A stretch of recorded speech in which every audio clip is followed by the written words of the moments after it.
Hai teman-teman, perkenalkan nama saya Niloh Ayu Juni Rupayanti dari kelas 10 IIS 3 nomor absen 21. Di sini saya akan menjelaskan mengenai masa perundagian. Secara umum, terdapat beberapa ciri-ciri kehidupan manusia purba pada masa perundagian, yaitu menganut kepercayaan animisme dan dinamisme, bermukim di daerah pegunungan dan dataran rendah, hidup berkelompok, sudah memiliki kemampuan menemukan dan mengolah biji logam, berkembangnya pengetahuan tentang alam sekitar, mulai bercocok tanam, dan terbentuknya struktur sosial primitif.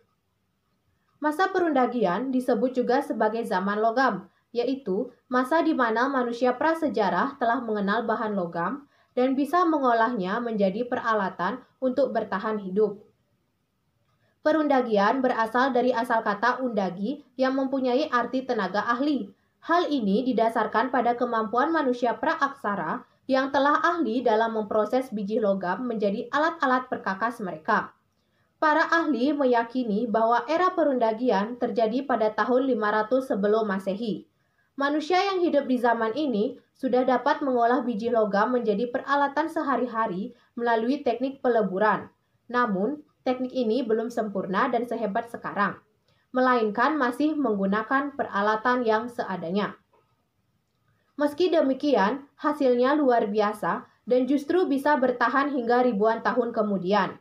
Dimulainya masa perundagian ditandai dengan mulai dikenalnya biji logam dan teknik peleburan logam oleh manusia primitif. Pada masa ini pula terjadi pembaruan beberapa ras manusia prasejarah yang menjalani kehidupan secara berkelompok, yaitu ras Austromelanesia dan ras Mongoloid. Terdapat kebudayaan perunggu dan kebudayaan besi pada masa ini. Deutero Melayu masuk ke Indonesia sekitar tahun 300 sebelum Masehi dan menyebar ke berbagai pulau sambil memperkenalkan teknologi pembuatan peralatan berbahan perunggu. Contoh hasil peninggalan kebudayaan perunggu pada zaman perundagian adalah nekara, kapak, corong, arca perunggu, perhiasan, dan senjata perunggu. Kebudayaan besi ini ditandai dengan munculnya profesi pandai besi dalam masyarakat masa undagi.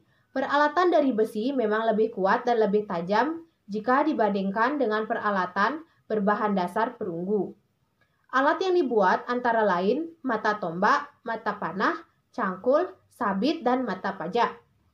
Sayangnya, benda peninggalan dari kebudayaan besi tidak banyak ditemukan karena sifatnya mudah berkarat, sehingga lebih mudah hancur dibandingkan dengan perunggu. Kehidupan sosial manusia purba pada masa perundagian yaitu jumlah penduduk yang tinggal dalam suatu kelompok semakin meningkat seiring dengan pengelolaan pertanian dan peternakan yang semakin berkembang. Manusia purba sudah memiliki pengetahuan mengenai gejala alam dan musim.